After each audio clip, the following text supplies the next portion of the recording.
special announcement for those in Perth, Western Australia. Ecommerce Australia, in partnership with Retail Fest, are wanting to bring the e-commerce and retail community in Perth together for one night, March the 6th. We want to highlight local businesses and superstars within the Perth e-com and retail scene. It's free to come along, and food and drink will be provided. It will have an expert panel which will be announced in the coming weeks, but looking forward to seeing you all there in the fantastic city of Perth, one of my favourites. Welcome along, listeners. Excited to have this next guest on the podcast.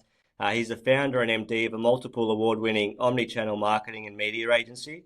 I first heard him speak at Online Retailer, and he had the audience eating out of the palm of his hand. So it was a really great talk. So no pressure. The pressure is on here again today, I should say. So, but a big welcome to Dave Levett from Murmur.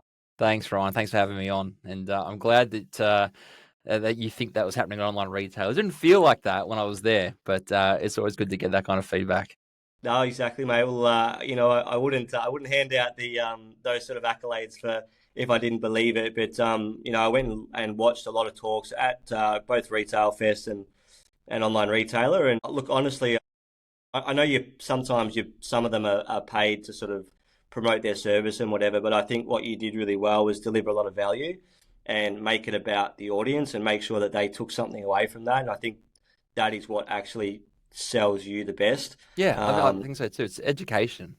Yeah, I feel like people got a lot more out of that than perhaps some of the other talks, but it's always easy sitting in the seats and the stands. It's different when you're up there, but no, terrifying when you're up there. Mate, you look like a duck on the pond, I guess, if that's the right saying. But mate, before we get into the e-com and what you guys do and how where your thoughts are on the year, mate, what's a typical weekend for you? What don't we know about Dave Levett? Typical weekend. I've got 3 young kids. I've got 3 kids under 6, and I've got a 3-month-old at home. And so we are busy taking the prams out and going to parks, going to the beach and stuff like that. We've just moved into an area called Sans Souci in the south of Sydney, about 10 minutes south of where the airport is on Botany Bay. So take the kids down to the beach there. It's a 5-minute walk, go to the coffee shop, and just try and get some alone time with the wife at night and spend some quality time with the kids in the day. I think if I'm not doing that, I've actually got some bees as well. I keep some bees and get a bit of organic and natural honey in my spare time, which is I'm just curious about a lot of stuff, and that was just something that I was like, it seems like you can handle it at home in the backyard. And there's a new beehive set up called the Flow Hive, which has been around for a few years. Which if you want to get into beekeeping, it's super easy, and it's just great fun learning about stuff that is not marketing and advertising or e-com, right? It's just, that's great fun. Yeah, fantastic. One of my favourite documentaries of all time is the David Beckham sort of 4-part doco. That's the hive that he's got. Oh, really? Yeah, that Flow Hive. Okay. But he's got 20 of them or something in his backyard. Yeah, he was kind of trying to really commercialise that, which is pretty typical of Beckham. But that was the first time I'm like, geez, okay, you can just keep these bees and have the honey. And is that something great. You've done for like a health benefit as well? Like is honey's obviously quite naturally beneficial and quite good for you. Was that one of the reasons, or you just kind of wanted to find something different? Just wanted to find something different. And at the time, we were living at a place called Dural, which is out the back of Sydney. It's about an hour outside of the CBD, kind of like, I guess, Heidelberg Heights-ish in Melbourne. And there's acreage and plenty of bushland and stuff like that. And while we were building our house in Sans Souci, I moved back with the family back to where I grew up with my folks, and we were just boarding down one end of the house. And there's a huge array of natural flora, and it's just something that I've always been curious about. I've always been thinking I should either buy bees or plant some vines for some homemade wine out there. And the planting of the vines hasn't taken place yet, but the bees seemed much easier to get off the ground. So got a couple of hives and just started learning about fascinating new stuff. It's like, it's really interesting stuff. And the way the bees work, what they do, it's amazing. The lemon trees out there, like my folks have got fruit trees. And the lemon trees have just gone berserk when you put the bees in the year. Really? Okay. That's awesome. Yeah, it's crazy. Yeah, Yeah, it's good mate. fun. You got plus your whole work life, mate. There's Yeah. yeah, not too many not too many spare moments by the sounds of it. No, mate, no. You're just trying to cram as much into life as you can, I think. Well, we're going to get on to golf as well because I know we're both members of the Imogen Yep. Golf Network. Yeah. Where do you get time for the golf? Where does that fit in? Golf's part of my networking. I mean, I love golf. True. And when I say I love golf, I love hitting a little ball about 100 times and walking around about 7Ks. So I'm by no means a great golfer, but I just love being outside. I love being outdoors. It's in the fresh air. And the stuff that we do, Ryan, there's a lot of networking, and networking can be really painful or it can be really pleasurable. And I think what I love about golf is the best networking I think you can do is when it's casual and you spend quality time with people. And with golf, you get to spend like 4.5 to 5 hours with someone or a couple of people, and you just get to really know them. You're not talking about work, and work might take up 15% of the conversation, but it's organic. It's organic networking. It's not like I've been at some networking events where you go in there and it's like speed dating. Yeah.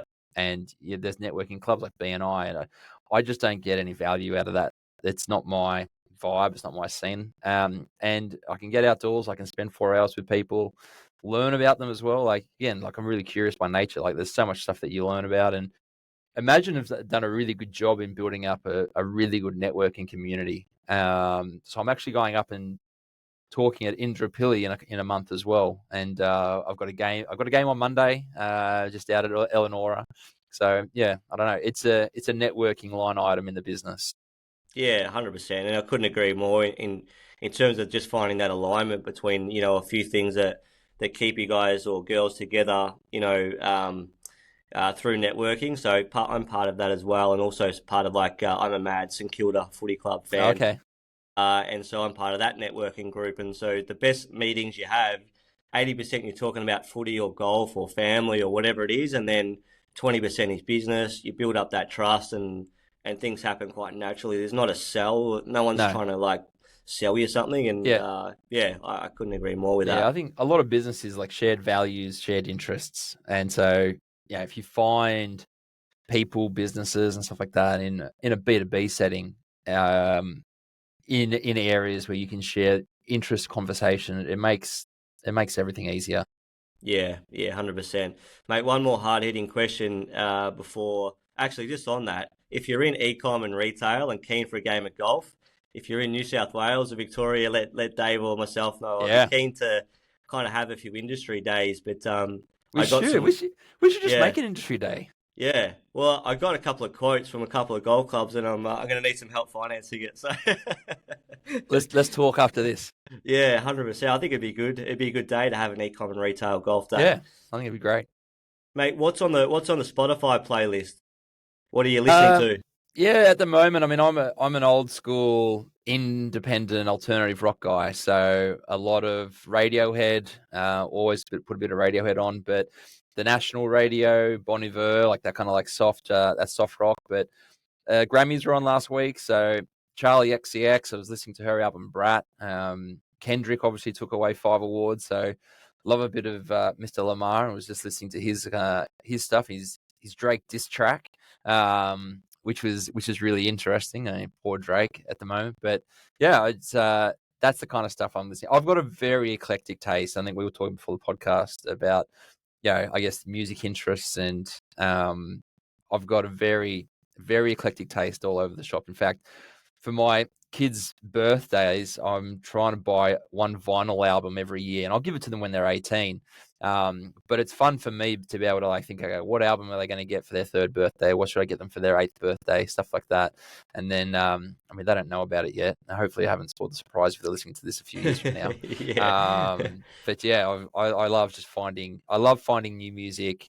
I love listening to new stuff. But yeah, getting Oh, awesome. the sound system installed in the home was like one of my pet priorities. Yeah, 100%. Yeah, my Spotify's a bit different to yours. I had a couple of mates that just got their Australian citizenship recently, so I followed them on a bit of Slim Dusty and a bit Oh of yeah, John Williamson, and so yeah, that sort of was playing today. So nice. yeah, we're a little bit apart, but I think that's a good thing about music. So Yeah, I love all kinds of music, mate. Yeah, mate. Let's get into some ecom chat. So, how did you get to start Murmur? Like, what was the process, and what did you want to achieve, and how are things going in terms of the agency life? Yeah, I started my marketing career at an agency. I was working at a company called the marketing department, which was doing a lot of retail marketing, and we were working for Intel. And then, whenever you're working agency side, you're always curious about what it's like to go to the brand and be closer to the brand and closer to the control. And so, spent some time on the client and brand side, spent some time at Telstra for a number of years. But the thing around brands and big brands like that is it was very easy. And I was looking around at Telstra, and there were guys there that have been there for 25, 30 years. This is at the time when it was a couple of years after privatization, and it's like ex-government ex-government organization. The guys had been there for 30 years, and you could just disappear into a corner very quietly. And I was like, this is not the place for me. And so with my girlfriend at the time, who's now my wife, that we met at the marketing agency, at the advertising agency, we decided to pack up and leave. So I went over to London in 2012 and spent 4 years over in London in the UK. And I was still client side there at Sky UK, which is kind of like Foxtel here in Australia, and learned a huge amount in terms of marketing spend and advertising, how you run campaigns, learn a lot around the marketing science, the process, and all the facets of marketing, not just necessarily advertising. That was a huge learning experience for me. The budgets you're dealing with were like £5 million budgets, £50 million annual, marketing spend to try and divvy up. But the thing that I found with Telstra and also at Sky is just the red tape and bureaucracy. If you want to try and get something done, you've got to get 10 stakeholders on board. You've got to pull together 5 different decks and presentations, and you couldn't react fast. Yeah, we would always spend time at our agencies, and I was looking at the work they were doing. And then when I came time to move back to Australia, I was like, that's the space that I want to get into. It's nimble, it's fast, it's innovative, you can create change. And I'd been over in London helping some friends' brands on the side, like moonlighting. There was a brand called Propski that I started to help set up. And, there was property investors that would organize an annual ski trip, similar to the golf trip that you and I are going to start organizing. But I would help these small brands, and it was way more fun to do that than, and you're talking about $5,000, £5,000 compared to like managing a £5 million budget, but you could see real noticeable impact. So Mm. I had a lot of fun doing that at nights when I would come home and work. And then when I got back to Australia, I thought, look, it's going to try and take me, 6 to 8 weeks, maybe even 12 to find a role that I really want to take as a CMO or a marketing director somewhere. So maybe I'll just do this, consulting Murmur thing until that real job comes along. And I ended up getting 2 clients in the first 2 weeks, and Nice. that real job has just never come about. We've just kind of grown it from there. So I've always loved being part of a team. And again, we talk about golf. Like, I love playing a 4-ball. I'd much rather play an individual sport like golf, even tennis. I have more fun playing doubles than singles. So I've always loved being part of a team, being, you know, in that team environment. I've got a lot of background playing rugby and football, and I never wanted it to be, Levett Consulting, or I never wanted it to be about Dave. I wanted to have people, because you're never operating at 100%, 100% of the time, and there's going to Yeah. be times when you're down, and you need a team to be able to like pick that slack up, and you need to be able to help people when they're feeling down. And there's so many benefits you get out of being in a team environment. So an agency is where we started to take that business direction. And so since 2016, we've been really fortunate in the clients that we have, and in the team and the staff that we've got.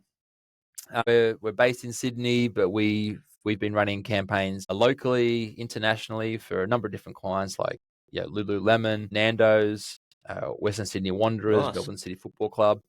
And I think a lot of the work that we've done from a media perspective has been, we're really lucky to be recognized locally and internationally for that work. Winning a number of awards for that. And I think I love media. And when I started Murmur, I was like, do we go with media or do we go with creative? And we started with creative, but what we found is that media either works or it doesn't work. It's a 1 and a 0. It's quite binary. Whereas creative is much harder to ascertain effectiveness. And there's a lot of great creative ideas from a lot of great creative agencies that just never got signed off. And they're sitting Yeah. on cutting room floors of agencies. And so I found creative very subjective, whereas media was quite quantitative. And so, you could know whether it worked or it didn't work. And the media landscape is fragmenting so much at the moment. There's new channels. And again, my curiosity is just constantly, trying to find, what are the new ways that we can reach consumers and what are the new touch points and how do we get that message across? Yeah, exactly, mate. There's a lot there to sort of touch on and unpack, but yeah, you're spot on. So, I did notice in your like the awards and some of the clients you have on, a lot of them seem to be sporting teams. So, Mm. given your background, that kind of makes sense. What are you doing for those sorts of sporting teams? Like, what are you doing for those organizations when it comes to marketing?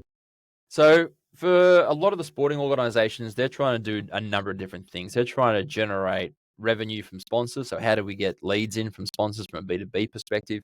How do we increase memberships? How do we increase ticket sales from either general admission or the tier A pricing? And then how do you promote premium corporate and box tickets and stuff like that? Generally, though, what we find is that a lot of our clients use us for areas outside our immediate remit. Yeah, we were on a call yesterday with one of our partners because they needed our feedback on the creative presentation. We're not a creative agency, but they're constantly asking us for that. We'll help our clients with their PR agency. We help them with their web tracking and tagging. And so we have partners set up in different spaces, and we've got expertise. And I think a lot of clients find value in just being able to use us to fill gaps or think about that whole ecosystem because when I started Murmur, I started it really siloed in performance marketing. And then over the last 4 or 5 years, that has really diluted. And now we help our clients through the whole funnel. We work with a lot of our clients on total media strategy, figuring out what are the right channels to go to. So, we've put people in fruit markets with banners on their back handing out flyers. We do direct mail, we do out of home. We still run a lot of performance activity, but I guess if you're working with media strategy, you have to be media agnostic. Yeah. And if you take that media agnostic approach, you need to be able to have the ability to be able to plan, buy, and use media across the board and across the spectrum. So for a lot of the sporting clients, as well as our other clients, they'll generally use us to try and drive their key revenue period or their key revenue sales. Like it will generally always come down to a commercial function. And then sometimes you'll get some campaigns that are laddering up to those, and it might be around awareness or consideration, but it's generally around revenue driving activities. Yeah, 100%. It's funny you mentioned, you're doing like they come to you for something and then you end up doing a lot of other things. With my agency now, I'm 95% e-com SEO. There's a little bit of Mm, Google ads there, but mainly SEO. But once you start getting into the client and that good working relationship, you just see so many other yep. opportunities that they could be doing better. Yeah. But to your point, there's so many really good operators who are really niche and specialized that that's where you start to bring in some other partners that you say, listen, Correct. these guys are Yeah. really good here. These guys are really good here. But ultimately, you all want to be working together for that one client. Yeah. And I think It's quite interesting. there's a Mm. real risk in taking too much on. Yeah, And I think we find a lot of value in our partners. So again, if we've got a client and their tracking and tagging might be a dog's breakfast. Like this is the partner that we have. You speak to them, you bring them in, they do an audit, they talk about it, and they're the experts in it. I mean, we're the experts in our space, and then we've got experts set up at different stages of different businesses. yeah, 100%. You've got to have that good network around you. Mate, you did a talk. Let's sort of get back to that Imogen a little bit. I know you did a talk there, and I'd like you to kind of rehash that a little bit for us around the ROAS myth. Mm. Can you explain what you mean? When you're saying ROAS is a myth, what are you talking about? ROAS isn't even a myth; it's just a bullshit metric. Like return on ad spend is one of the most misconstrued and ill-informed metrics that marketers use, and I think when I'm talking, and a lot of the talk that I did last year in 2024 was around how do we attribute impact of our advertising on one of the core KPIs that we have. And it could be revenue, it could be sales, it could be crowd attendance, or whatever the case may be. And it's very easy to start looking at ROAS as the key. Did it work? And the thing is, the biggest challenge a lot of marketers are facing is understanding that difference between marketing effectiveness and marketing efficiency. The marketing effectiveness is essentially like, what is the job that we set out to do, and did we achieve it? And so we always talk to our clients about the 3 O's. And the 3 O's are business objectives. Like, what does the brand or the business need to do this year to achieve its goals? And that's stuff that as an agency, you can't directly influence, but you need to know that. You need to know what the business or brand needs to do to be your North Star. The second thing, then, the second O is around your marketing objectives. And marketing objectives is like, what is the marketing department or the team doing that ladders up and supports that business objective? And I think for far too often, a lot of marketers aren't aligned on their business objectives, and they're going out trying to do activities or implement strategies that have no impact or aren't laddering up to those business objectives. And then when they do that, then they turn around and say, well, why am I not getting any respect from the CEO or the CFO, or why do they call marketing the coloring in department? It's because the business is trying to like increase their revenue or open up in new markets and open new distribution channels. Thanks for listening to Ecommerce Australia. A quick note to let you guys know I run my own e-commerce SEO agency in Melbourne, and we'd love to work with you and your brand in growing your organic traffic in 2025. We have a small but select and elite team. Click on the link in the show notes below to start your complimentary free audit. No obligation, just great advice. We'll give you a great overview and some directions for 2025 from a team who cares deeply about your success. Back to the show. And the marketing team is focused on increasing their Instagram following. They're not aligned. And so your marketing objectives have to be aligned to your business objectives. And then the third O is around your campaign or your channel objectives. And those campaign and channel objectives have to ladder up to your marketing objectives. So effectiveness is figuring out, okay, did the work that we do achieve to those 3 O's? No one has ever said in any brief, I want my ROAS to go from 10 to 20 as a marketing objective to support the business objectives. That's never happened. And so when you're using ROAS, it shouldn't be used to measure effectiveness. All ROAS should be used for is to measure efficiency. And efficiency metrics are how not about did we do the job. It's how fast did we do the job, how cheaply did we do the job, how quickly did we do the job. So when you're talking around things like cost per clicks and CPCs, if you're talking about ROAS, like I call ROAS the reckless overstatement of ambiguous statistics. Like that's what it should be called. Like, it shouldn't be called return on ad. It's the reckless overstatement of ambiguous statistics, because it's just measuring efficiency, and it's only measuring efficiency on one channel. The reason why I call it a bit of a myth is because Google's ROAS and Facebook's ROAS or any digital ROAS metric is struggling with a number of different elements within there. The first is that it's not taking into account any offline channels. So ROAS is really only tracking digital ClickPath user journeys. And when it does that, generally what you find in a media perspective is that you will optimize your campaigns, you'll optimize your channels to a certain point, and your CPA bottoms out. There's a point where you can't get the CPA any lower. And at that point, generally, as a rule of thumb in media, when you've reached that optimum point of return, you need to find a new channel to invest in. And unfortunately, for a lot of people these days, that means looking outside the digital realm and looking at offline areas. I say unfortunately because a lot of people have just got like this digital heroin. They think like digital is the only way that we need to spend our money. But generally, what you'll find is that the actual reach, and I'm talking about valuable reach, because again, reach on Facebook and reach on a billboard are two different types of reach. Yeah. All reach is not equal. So generally, if you want to improve and open up your media investments once you've bottomed out your CPA, you need to find a new channel to invest in. And if you're going offline, there's no ROAS measurement there.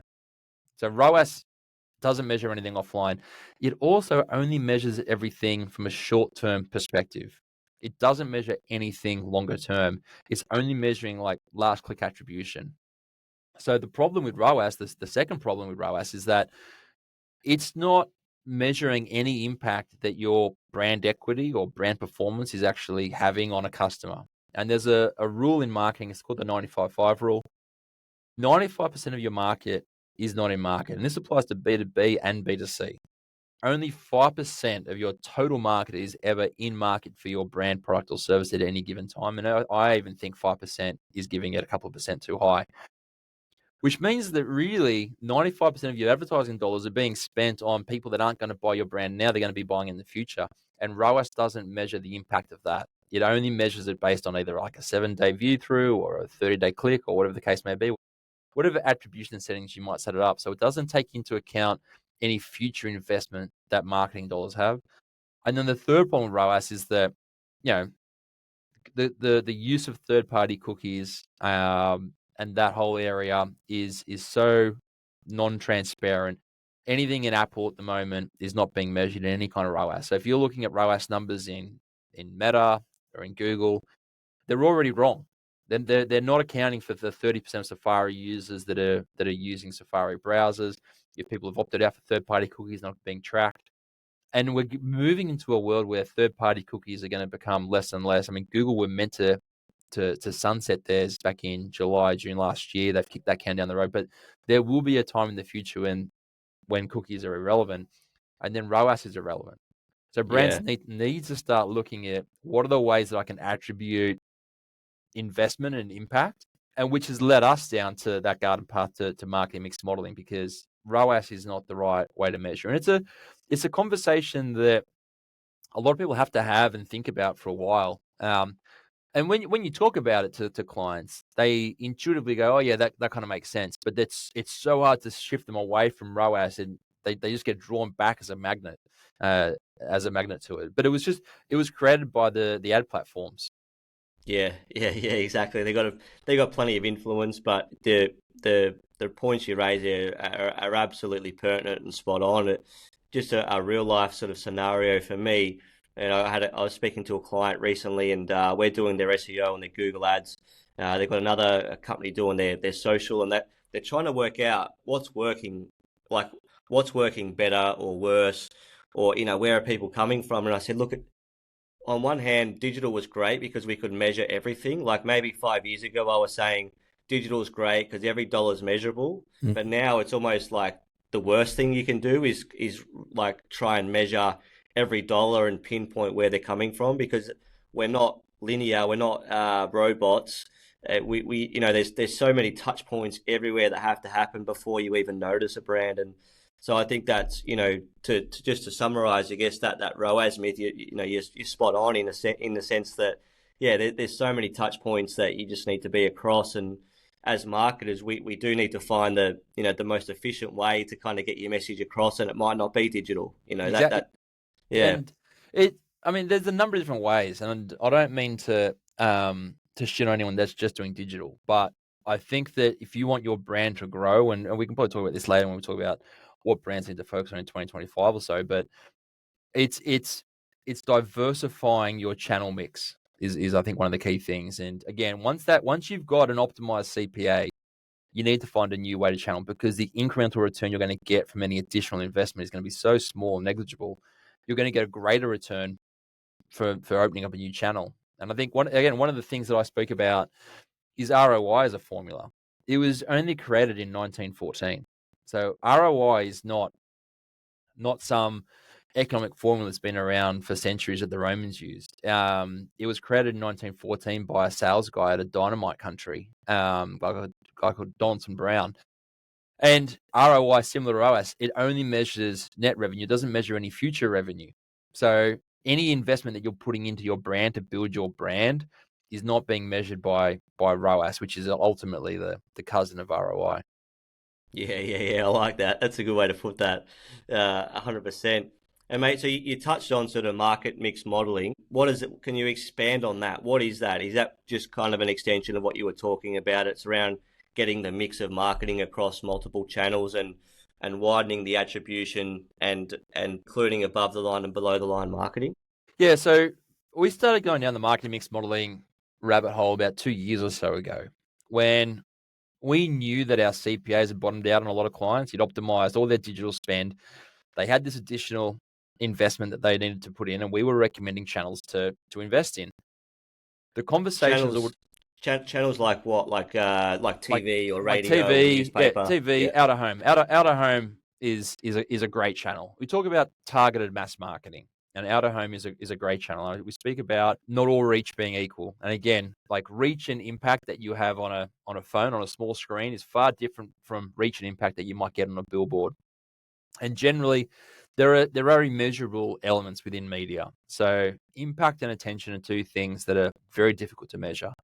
Karen Nielsen Field from South Australia is doing a lot of work in the attention space at the moment. Like, how do we actually measure and gauge attention?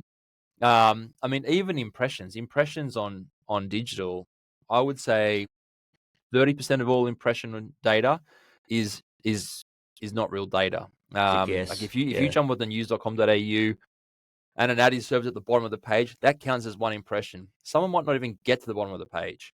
So it's an impression served, but it hasn't been seen. So we talk about not all reach being equal, and we start going down that journey with a lot of clients saying, okay, we need to broaden out the channel mix. We need to look at the other channels that we should be investing in. And the questions would always come back saying, okay, well, how do we know if it's working? And I've always been cynical on the each platform measuring their own homework and giving us the data. So Google and Facebook telling us this is what the ROAS is. I've always been skeptical on first and last click attribution and multi-touch attribution. I mean, the fact that Google Analytics gives you like 7 different ways to measure attribution just tells you that not even they know what's the right way, right?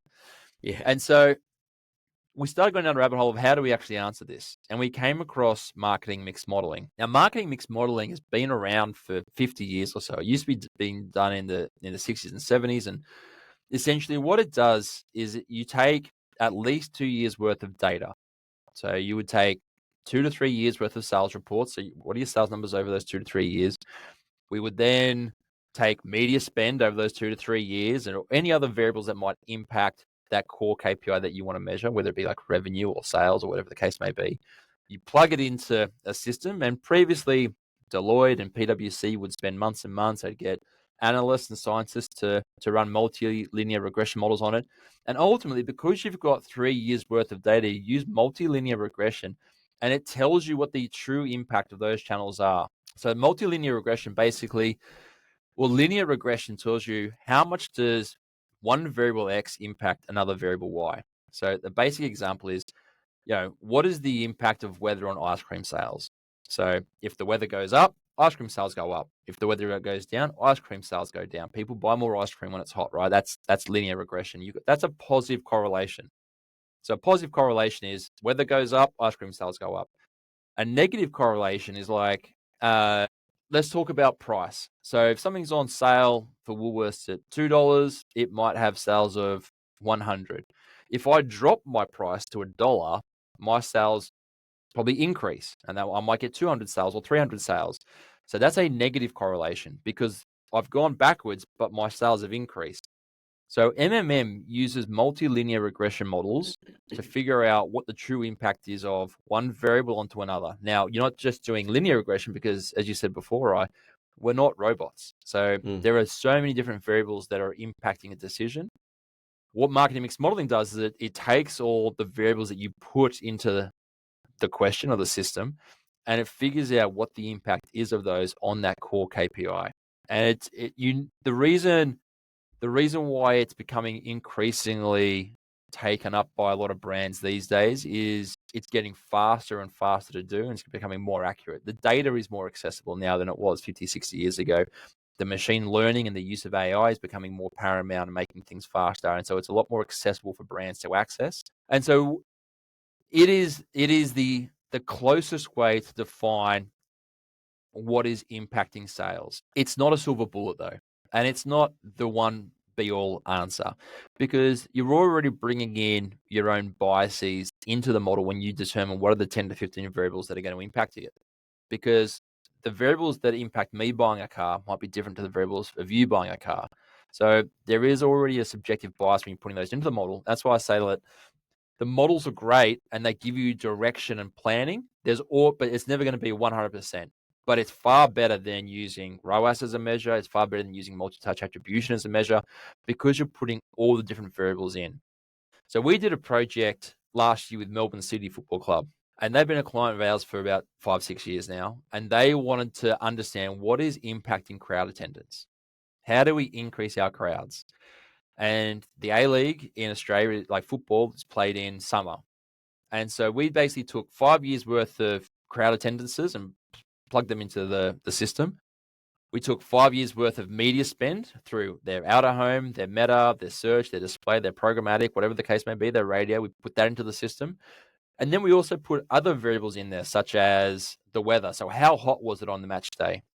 You know, was there much rain that week? Because if it's pissing down rain, I want to take my kids to the football. So there's other things outside media that impact that crowd attendance. And so we put all these things into the model. And from a media agency perspective, what was really interesting is that we found from a media perspective, we'd been over-investing in Meta and under-investing in outdoor and TikTok. Okay. And you only, I mean, if you look at Meta, your Meta numbers are great. Your ROAS is huge, right? But combined with everything, you've actually over-invested it. So for planning this year, what we did is we pulled back on our Meta spending and changed the tactics that we use within Meta. And we've used that additional investment to increase the spend that we have from an out-of-home and TikTok perspective as well.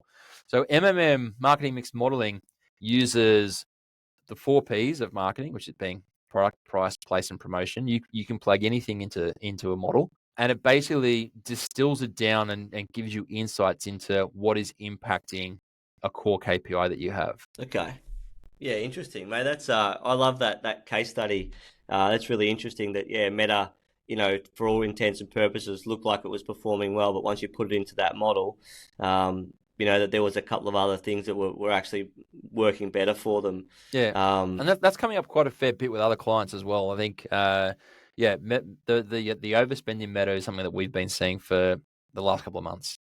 Okay, brilliant. So we've got a lot of e-commerce businesses and retail businesses listening to this podcast. They now understand it. What's the action point from them, or what are the traditional pain points that clients come to you for? Is it that fact that they just can't grow anymore in that digital space, or are they struggling to find kind of the attribution? Are they struggling to attribute all of their marketing? What's the takeaway for these businesses to be able to get a bit more savvy in 2025 and not be so reliant on just purely Meta or one of those channels? Yeah, I think there's 2 key takeaways that I'd like to stress for 2025, and the first is shifting from a performance-focused advertising investment to a more balanced portfolio. And when I say balanced, I mean a mix of both offline and online. And the World Advertising Research Center, WARC, is a great body that provides a lot of insight, research, and projects and information for advertisers and brands. And they recently, just last week, released an article in conjunction with System One, who's a creative effectiveness agency, and Analytics Partners, who is one of the world's leading analytical agencies. And the report is called The Multiplier Effect, a CMO's Guide to Brand Building in the Performance Era. And essentially what this report came out is that they've done a huge amount of analysis. They found a couple of key things. The first is that stronger brand equity acts as a multiplier, not as an addition to the work that you're doing. And when I talk about brand equity, I mean the power of your brand.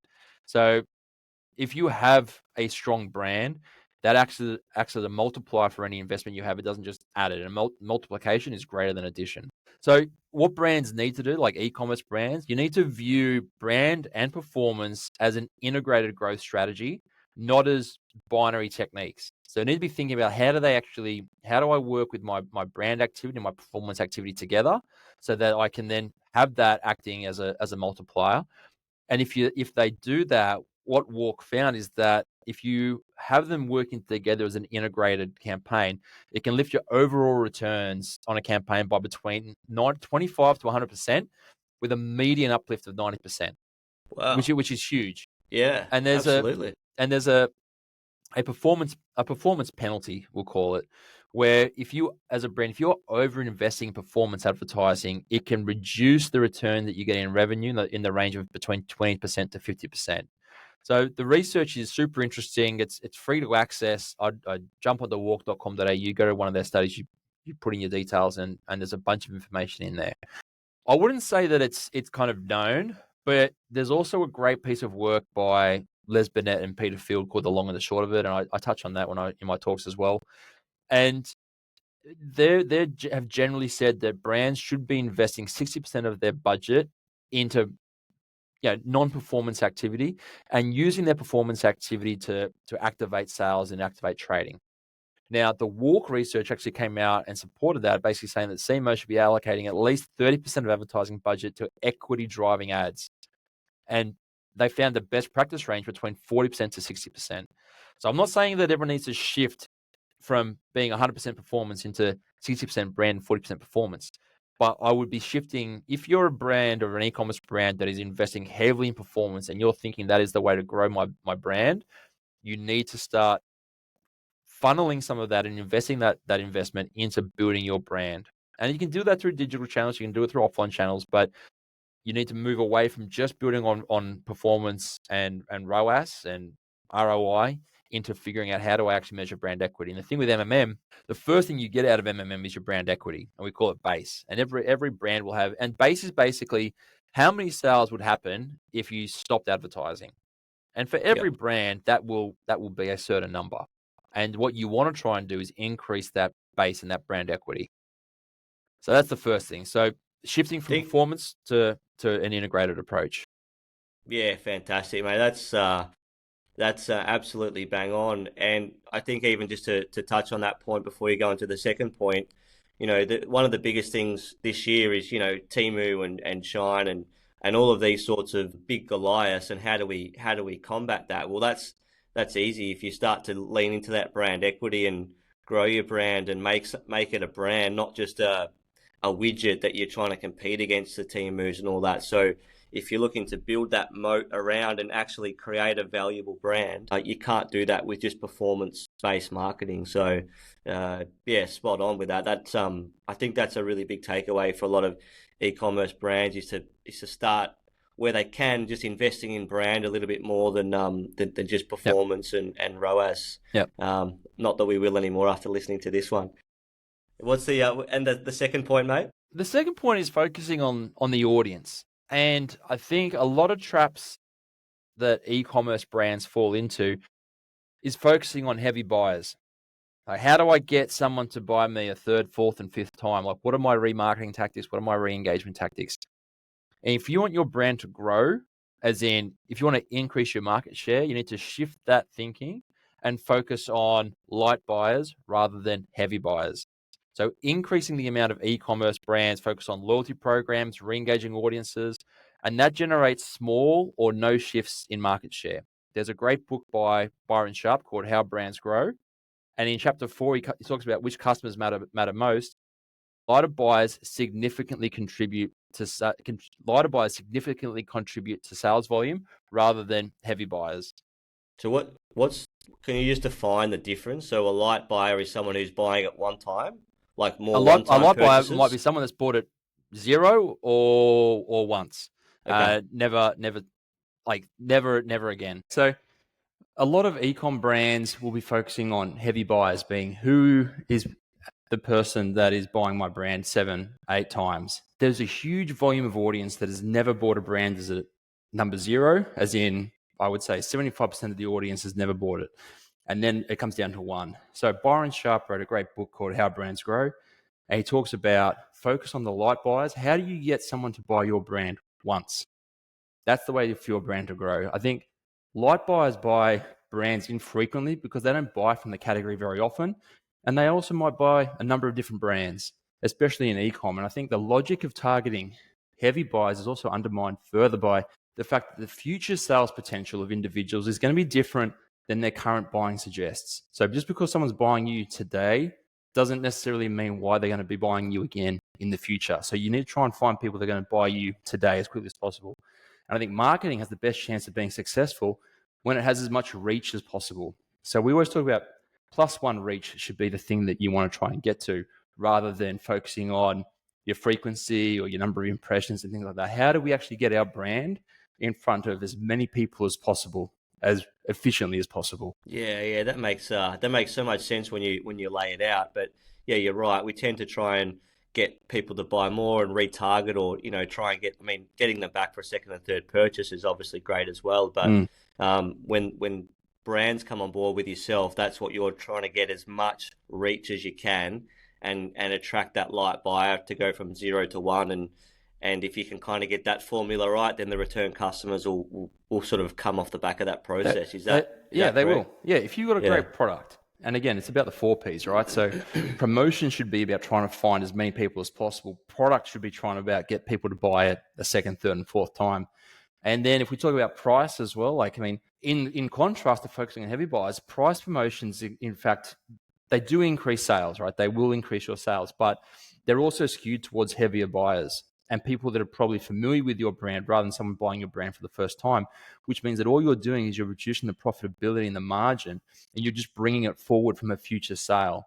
So in spite of a lot of volume being sold on deal, promotions stimulate really small amounts of incremental volume. And I think that's the key thing there. It's what is my incremental volume, like the volume of sales that I would have got if I didn't get them before. And I think if a lot of brands focus on heavy buyers, that's when you'd be focusing on price promotions, which ultimately you're giving yourself a double blow, because you're not going to grow as fast as if you just got someone to buy you for the first time, and you're also reducing your margin and profitability because you're giving stuff away for less profit. Yeah, fantastic. And we see that through Black Friday as well, right? Like, you brands that are performance based, heavy in terms of that ROAS metric, and they do the Black Friday promotions. They're just sucking through that kind of buying journey so quickly. And if they're not topping up, and to your point, not getting to that sort of +1, really building that brand equity, then there's no more people appearing at the top of the funnel and that light buyer. So, Yeah, um, yeah, that's a really well-rounded point there. I really like that. I'm gonna have to I think listen to this again. they're definitely the two key things that I think a lot of, I mean, not just even e-com brands, but most brands should be focusing on in 2025. And I think if a lot of brands do that, they'll be getting here 12 months from now, and they'll be in a very different position than where they are. Yeah, they'll have a lot more people that are kind of bought into the brand and Yeah, understand the brand, and a lot more consistency throughout the journey, rather than focusing on select periods of yeah, sales or discounting periods. yeah. One last thing that we haven't touched on that you mentioned off the top was around creative. Mm-hmm. How important is all of this sort of marketing? How important, or what does the role that creative plays? Like, if you have average creative versus great creative, do you see a huge difference in performance or Massively. equity? Yeah, Mm. creative is a huge variable, and it's a huge driver of impact. I mean, there's an old saying that shit delivered at the speed of light is still shit. So it doesn't matter how good your media plan is. We can build you the best media plan in the world, but if you've got really poor creative, it's not going to move the dial.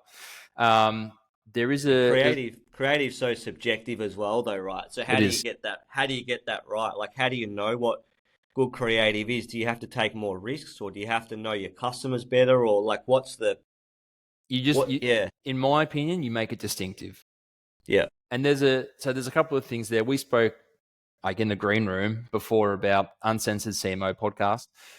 That's run by a guy called John Evans, and System One is an agency that is measuring creative effectiveness. So if you're interested in that field and creative effectiveness, I would be following System One and the stuff that they do. Andrew Tyndall is a UK expert. Has just released a report called Compounding Creativity. It's all over LinkedIn. Check it out. It basically talks about the work and the good work that you need to do in order for creative to deliver better returns. But there's often a case in marketing around, do we become distinctive or do we differentiate ourselves? And in my view, you need to be differentiated as a small startup brand, but then you need to be distinctive as your brand grows. So you need to find brand assets and brand codes. So what are the things that people are going to remember about your brand? It could be your logo, it could be your colors, it could be your mascot, it could be a jingle if you've got it. Like, what are the brand assets that you have, and how do you bring those to life? And then codify the fuck out of everything. Where does, like, the worst thing you can have is an ad that doesn't have any of your brand codes in there. So, how do you get your logo front and center? How do you get your colors there. Is there an influencer or an ambassador or someone? Is there a face of the brand? How do you get them out there more and more? What are the brand codes? And there's a great book called Distinctive Brand Assets, or Building Brand Health. And they talk about how you can actually develop great creative that's going to make you distinctive. And I think if you can increase the distinctive presence of your brand, you will increase the mental availability, so that when people are entering that market, and we spoke at the top about 5% of the market being ready to buy, when people move into that 5%, or I'm coming in market to buy something, like, what are the things that I'm thinking around? And you want your brand to be at the forefront of that. And so building that mental availability and those recurring memory nodes and making your brand distinctiveness is key and critical to that. Yeah, fantastic, mate. There's plenty of great takeaways in that last point alone. But yeah, no, creative is always subjective, but you've got to get that right, however you want. But it's really interesting to weave some of those branding in, like even just thinking about a lot of the e-commerce brands and the ads that I've seen. I don't think many of them, now that you point that out, have actually had anything distinctive around their branding. It's more around the product. It's got to be distinctive, and it's got to be repetitive. There's the next myth that I could talk about at some point, I won't today because of time, but is creative wear out. That is a myth. There's no such thing as creative wear out. The best thing, creative fatigue, is it? Creative fatigue, something. It's a myth. Yeah. Like, what you want to do is you want your brand. But when I talk about creative fatigue, get it, like, it might be creative fatigue for one audience, but again, we focus on +1 reach. You've got to get that creative out to as many people. And if that's your best creative, has everyone in your market, the total addressable market, seen that ad? And if they see it, how do you get them to see it again and again and again? Build distinctiveness. And there's a reason why great brands have very similar campaigns. Like, you think of the NRMA Help campaign. It's been running in Australia for probably 2 years now, right? And there's small iterations, but it's very distinctive. If creative wear out is not a myth, they would have cancelled that campaign, I don't know, 18 months ago. And it's still running 2 years. Yeah. Interesting. That's and I guess when you look at it from that, whenever I think back of people that have spoken about creative fatigue, it's usually on Meta, or it's usually, I would say Meta's the main one, where that creative gets fatigued, but essentially they're just fatigued in terms of the lookalike audience or the audience that you've already built, rather than going a bit wider than that. Yep. And when they talk about creative fatigue, they're probably talking about the frequency being too high. Yes. And frequency is just the tax you have to pay to increase your reach, right? Because the reach curve goes like that. Like, in order for you to keep increasing your reach, you need to be increasing your frequency. So frequency is not a bad number. It's just, the common phrase is that it's the tax you have to pay to increase your reach. Yeah, fantastic, mate. Look, there's a lot of great takeaways from here. I think I'll go back and listen to this again, because there's a lot to learn. And but I think that, to summarize it, we're wanting retailers and e-com brands to really start to expand their thinking around performance marketing only, and start to get more touch points, more visibility across a lot of channels, whether it's, as you say, out of home or more sort of above the line, in terms of just thinking more around building brand equity, rather than just performance, and ROAS. Yeah, and I mean, for those people that have hung around this long, if you've got any questions on MMM or any of the stuff that we've spoken about, more than happy to have a chat to you at some point offline, and I'm sure Ryan can help us, or you can come to our golf day that we'll put on. Yeah, exactly, mate. One last question is around that. So, who's your sort of perfect client? What are the clients generally that typically work with you and become successful working with you? What do they look like? Are they is there a certain kind of threshold that they need to be sort of doing revenue wise that gets the most out of what you do? Or not really. I mean, it's you probably need to be spending $20K a month to $200K a month in media value or more. That's kind of the sweet spot for us. But I mean, we've got clients that they just need to come in and help with a project, or they just might need the strategy and they don't need the actual execution. They want to do that in-house. We work with a huge variety of clients, and we've got programs set up for startups and stuff like that as well. So mate, more than happy to talk to anyone that does need some help. Perfect, mate. What's the best way to get in touch? Is it through your website or through your LinkedIn, or Yeah, what's the best way? you can follow me on LinkedIn. Just follow Dave Levett. I'm the guy on there. I've got a hat on there because it's the best photo I could get at the moment. Or yeah, follow us at murmur.media. Beautiful, mate. Look, I really appreciate the huge insights and the sharing of some really great knowledge there. I'm sure the listening audience will get a lot out of that. So appreciate your time, mate, and look forward to catching up on the golf course. Awesome. Thanks, Ryan.